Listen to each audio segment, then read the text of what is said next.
एक बार की बात है, पाकिस्तान के एक छोटे से गांव में आमना नाम की एक जिज्ञासु युवा लड़की रहती थी। वह हमेशा जादू और रहस्य की कहानियों से आकर्षित होती थी और घूमने के लिए उसकी पसंदीदा जगह उसके घर के पास का पुराना बगीचा था।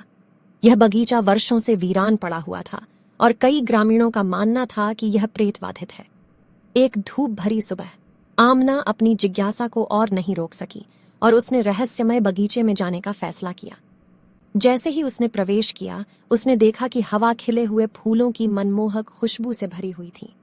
फूलों के रंग इतने जीवंत थे कि वे जीवंत प्रतीत हो रहे थे।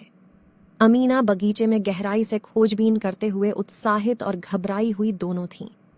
उसने चमकते पानी के साथ एक सुंदर फव्वारा देखा और उसके चारों ओर प्राणियों की अनोखी मूर्तियां थीं जो उसने पहले कभी नहीं देखी थीं।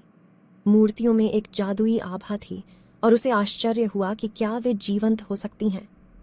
जैसे जैसे वह भटकती रही, उसकी नज़र झाड़ियों के बीच छिपे एक पुराने कुएं पर पड़ी। जिज्ञासा उस पर हावी हो गई और उसने अंदर झांका, लेकिन उसे आश्चर्य हुआ, वह नीचे नहीं देख सकी। किंवदंतियों में कहा गया है कि कुएं में एक रहस्यमय प्राणी द्वारा संरक्षित खजाना है, लेकिन अमीना को यकीन नहीं था कि वह ऐसी कहानियों पर विश्वास करती है या नहीं। अचानक उसे अपना नाम पुकारते हुए एक धीमी आवाज सुनाई दी और वह पीछे मुड़ी और एक पेड़ के तने पर एक छोटा चमकता हुआ प्राणी खड़ा पाया। यह एक परी थी। परी ने अपना परिचय ज़ारा के रूप में दिया और कहा कि वह बगीचे की खोज के लिए शुद्ध हृदय वाले किसी व्यक्ति की प्रतीक्षा कर रही थी। ज़ारा ने अमीना को बताया कि बगीचा वास्तव में जादुई था और जब चांद की रोशनी उन्हें छूती थी तो मूर्तियों में मौजूद जीव जीवित हो जाते थे।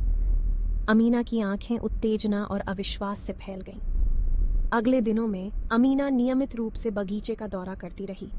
उसने परियों और अन्य जादुई प्राणियों से दोस्ती की और उन्होंने उसे सिखाया कि हवा के साथ तालमेल बिठाकर कैसे नृत्य किया जाए और पौधों की फुसफुसाहट कैसे सुनी जाए।